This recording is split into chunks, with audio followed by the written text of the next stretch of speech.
ఉంది, పిల్లల్లో ఉండే సృజనాత్మకత, పిల్లల్లో ఉండేటువంటి ఒక ఆలోచన, ఒక విస్తృతమైనటువంటి ఒక దృష్టి, అద్భుతమైనటువంటి వాళ్ళు భవిష్యత్ నిర్మాతలు అవుతారనే ఒక నమ్మకం అందులో ఆ కథలో నిండా ఉంటుంది. అంతేకాదు ఆ ప్రజల భాషా పదాలు ఎంత అద్భుతంగా పట్టుకున్నాడంటే పదాలు, వాళ్ళు చెప్పే సామెతలు ఆ కథల నిండా కనపడుతుంది. అసలు ఈ సందర్భంగా నేను సంపత్ని కోరేది ఏంటంటే మళ్ళొకసారి ఆ పుస్తకం రావాలి. సంపత్ తప్పనిసరిగా ఆ పుస్తకం వస్తే, ఎందుకంటే అది పట్టణ వాళ్ళు రాసినట్టుగా ఉండదు, పల్లెల వాళ్ళు రాసుకున్నట్టుగా ఉంటుంది. అది వాళ్ళ భాషలు, వాళ్ళ జీవితాలు మన చాలా దృశ్యమానం చేస్తాడు, హృదయాల్ని బాగా కదిలించే కథలది. ఇక పల్లెపూల వాన కంటే నేను పల్లెపూల వాన మీద ఎక్కువసేపు ఎందుకు మాట్లాడలేదంటే, మనం ఖచ్చితంగా ఆ పుస్తకం మరోసారి తెచ్చుకోవాల్సిన అవసరం ఉందనేది సందర్భంగా నేను మిత్రుల్ని రిక్వెస్ట్ చేస్తూ సంపత్కి తప్పనిసరిగా మనం తీసుకొద్దాం సంపద ఆ పుస్తకం. అప్పుడు మీరు అందరూ చదవాలని కోరుకుంటూ ఇంకొక మాట చెప్పాలి.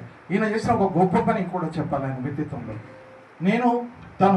నేను ఇక్కడ సుచిత్రలో ఉంటే తన అల్వాల్లో ఉన్నాడు, ఊరికే ఉండే మనస్తత్వం కాదు. ఆయన చుట్టూ ఉండేవాళ్ళు ఎవరయ్యా అంటే ఏదో మేధావులు అదంతా ఓకే, కానీ శ్రామికులు, దళిత వర్గాల వాళ్ళు, శ్రమజీవుల కుటుంబాల నుంచి వచ్చినటువంటి వాళ్ళు, ఆ కళాకారులు, ఆ సాహిత్యాభిమానులు, వాటికి సంబంధించినటువంటి నైపుణ్యతలు ఉన్నటువంటి వాళ్ళు తన చుట్టూ ఉండేవాళ్ళు. రచనల చెరువు పేరు మీద ఒక సంస్థ ఏర్పాటు చేసుకుని సుమారు 10 నెలల పాటు లేదా ఒక సంవత్సరం పాటు ప్రతి నెల రచనల చెరువు పేరు మీద సమావేశాలు జరిగేవి. స్కూల్స్లో కూడా జరిగేవి.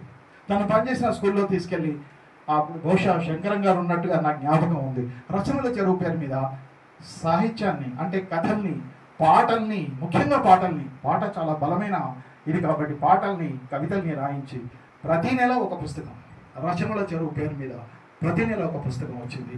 అందుకు ప్రధాన కారకుడు సంపత్. ఒక్కసారి చప్పట్లు ఒకసారి. అయితే రచనల చెరువు ఆ పుస్తకం వచ్చింది. ఇంకొక మాట కూడా ఈ సందర్భంగా నేను చెప్పాలి. ఆనాడు తెలంగాణ యాదగిరి మన అమరుల స్తూప శిల్పి, ఆయనను మొట్టమొదటిసారిగా ఇంటర్వ్యూ తీసుకోవడానికి సంపత్ నేను వెళ్ళాను.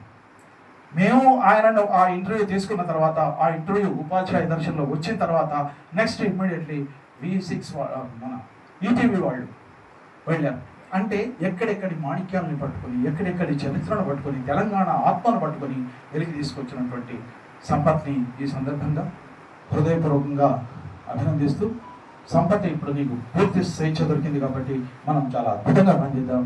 ముఖ్యంగా మనం సాహిత్య రంగంలో మనం చేయాల్సిన పని తప్పనిసరిగా చేద్దాం. నాకు ఈ అవకాశం ఇచ్చినందుకు థ్యాంక్ యూ సార్.